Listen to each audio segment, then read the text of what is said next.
just to give you an idea, this is sort of what parking looks like in the morning. A lot of places, this is how short we are on truck parking across the country. It's just part of it. You can see how this can get dangerous. Watch how far down this goes. This goes almost to the interstate. Actually, it goes a little bit past where technically the interstate starts, which is where this yellow turns to white. But you can see how far out these guys are parked. And that didn't even include the parking lot we were in. Anyway, it's Rick, also known as Duke City Devil Dog. Good morning, everybody. It is 6 a.m. Eastern Standard Time. I am in Ohio, just a little bit west of Columbus.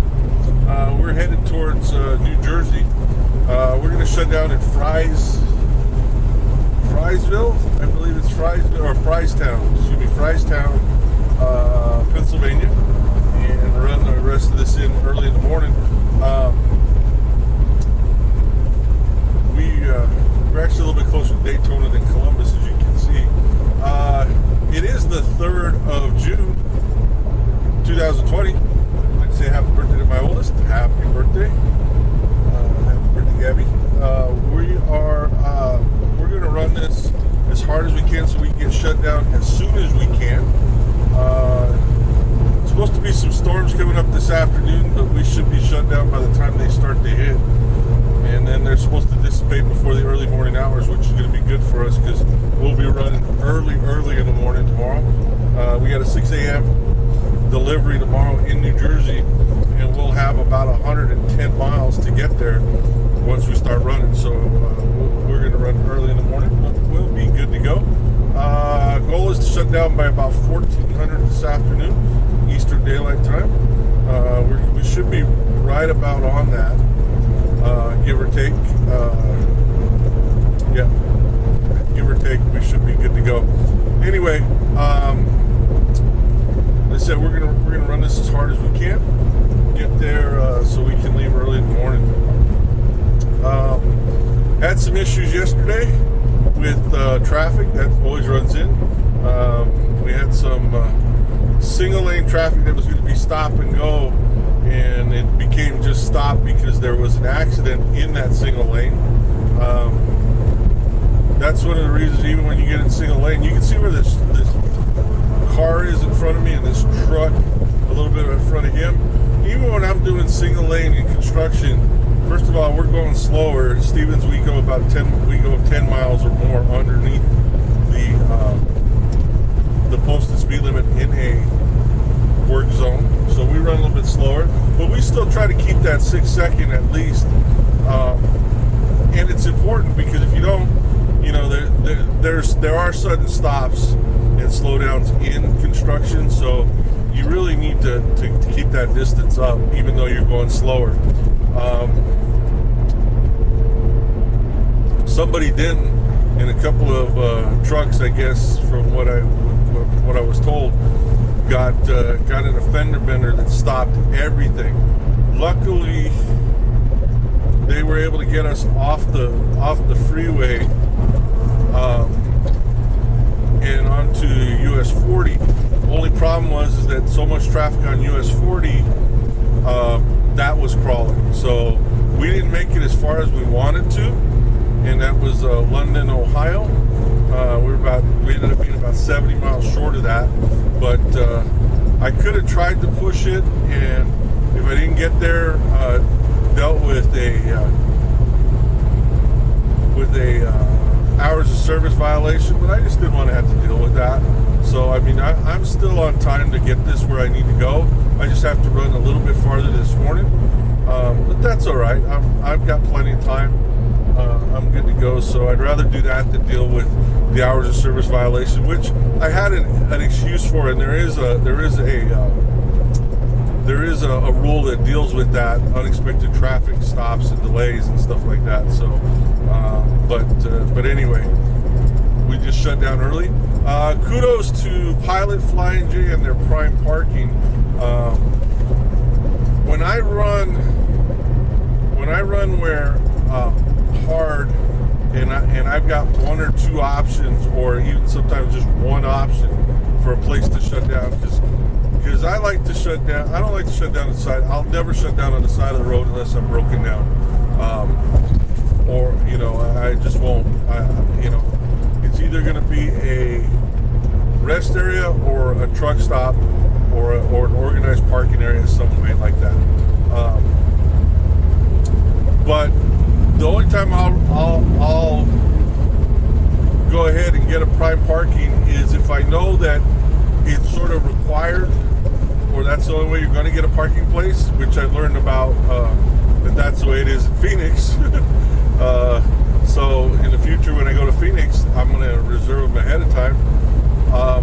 Or if I'm concerned that I'm not going to be able to get a parking place if I don't reserve them. So that's sort of where I went this way.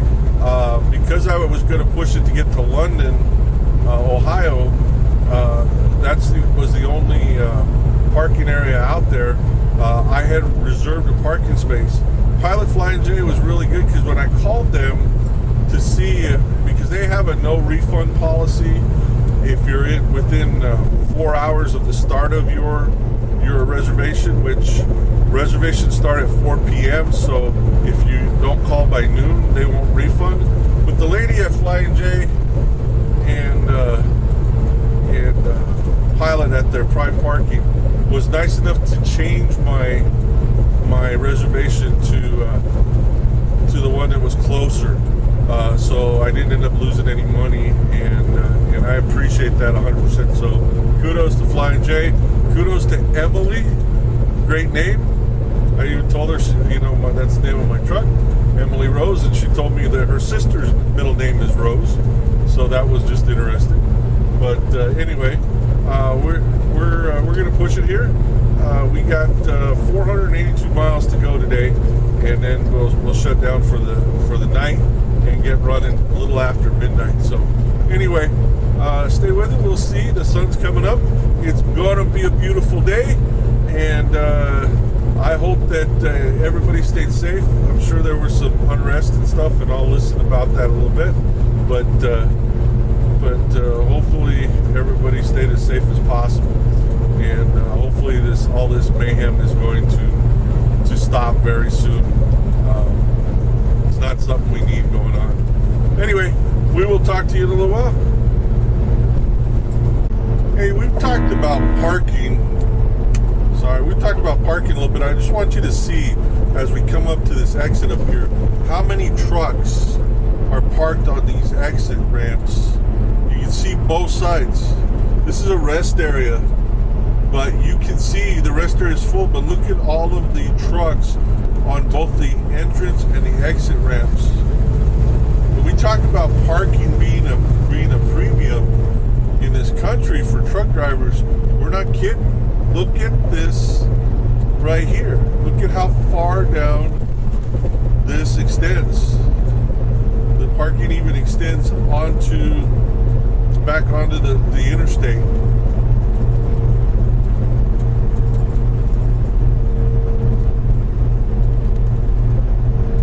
But you can see, we're going to look at this today some, just to look to see how bad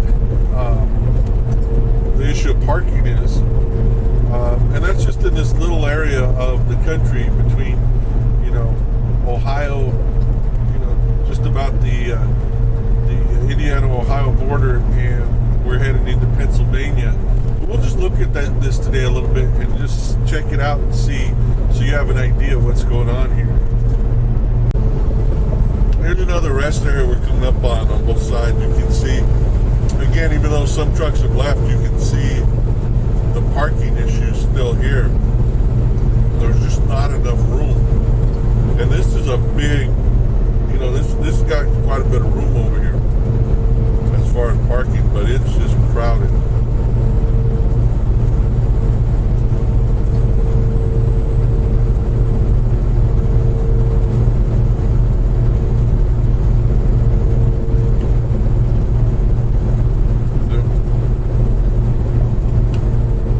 When these guys got to shut down, and when they shut down even here on the side of the road, they've got to sit there for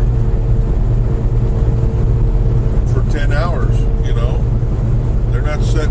there for a 30-minute break. They're shutting down for at least 10 hours. And that could be dangerous from being right there. So, but they've got to do what they got to do, you know.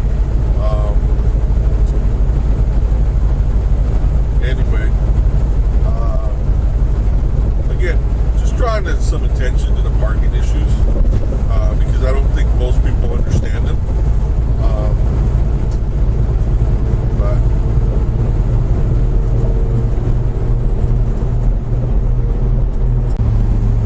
hello, everybody. We are getting ready to cross this bridge to get into West Virginia. Two left lanes. We're on I-470. I-70, they detour you off of it because they're working on a tunnel, and as they're building and fixing the road and stuff, it's unless you're less than 13.6, you're going to have trouble through that tunnel. So anyway, we're getting ready to cross. When we cross this bridge over here, we're going to be in West Virginia. I'll be honest with you, West Virginia is one of my favorite states. I just think it's such a beautiful state. My buddy Mark lives here in West Virginia with his family, and Mark's home with his family right now, and we're going to cross the Ohio River right here. I don't know what you can see of it. You may not be able to see much, but we're going to be heading into Wheeling, West Virginia. We got... like I said, it's just a beautiful state. If I ever won the lottery, I'd probably buy a house here in the Greenbrier. If you're a golfer, you've heard about the Greenbrier. But anyway,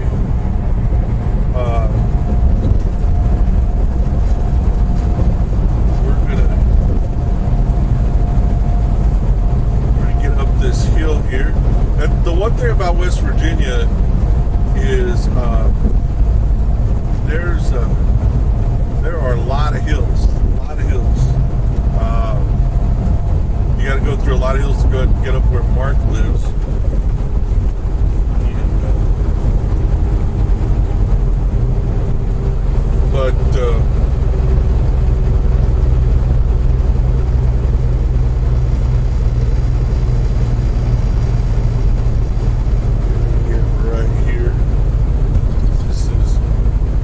This will slow us down a little bit here. But anyway, well, welcome to West Virginia. If you have never been here, come visit the state. It is beautiful, and lots of fun stuff to do from what I hear. But anyway, we will see you in a little while. Well, welcome to Pennsylvania.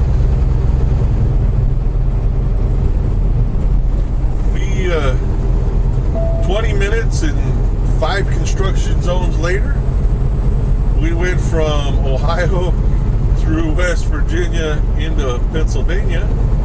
So now we're going to pick up the speed a little bit, get back up to speed and get where we need to go. We got 260 miles to our fuel stop, and that's going to also be our stop for the night. So that'll give us right at 500 miles for the day, put us 120 miles out from our delivery tomorrow, and we'll run with plenty of time to get there. So we're going to run this last part as hard as we can legally, because we can't speed anyway. We're governed at 64 miles an hour, so we'll run it right around 60 miles an hour the whole way. Should get there in about 4 hours, give or take, and we'll go from there. All right, we'll talk to you in a few. Hello, everybody. Well, it is 4:11 on the 3rd. The second day we got stuck in some stop and go traffic. The one yesterday was all about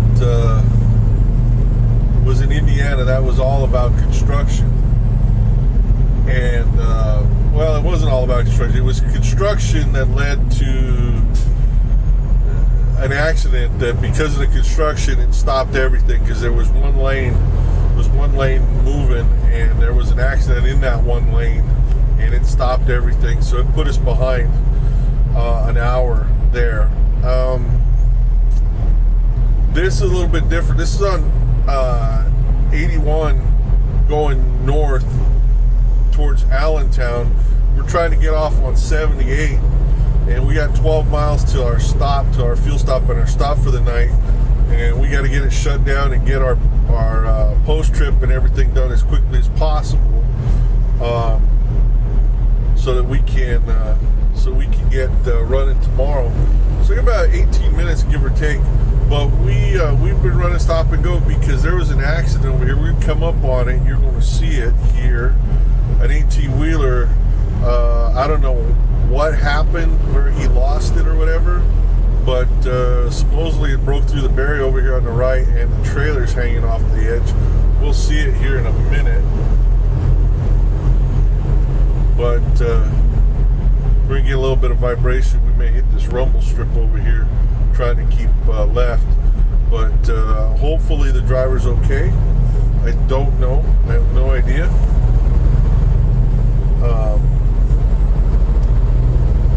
But they're trying to get that thing out of there.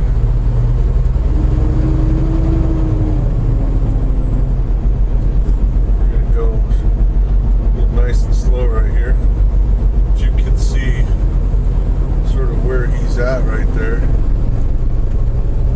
Bless, I hope he's okay.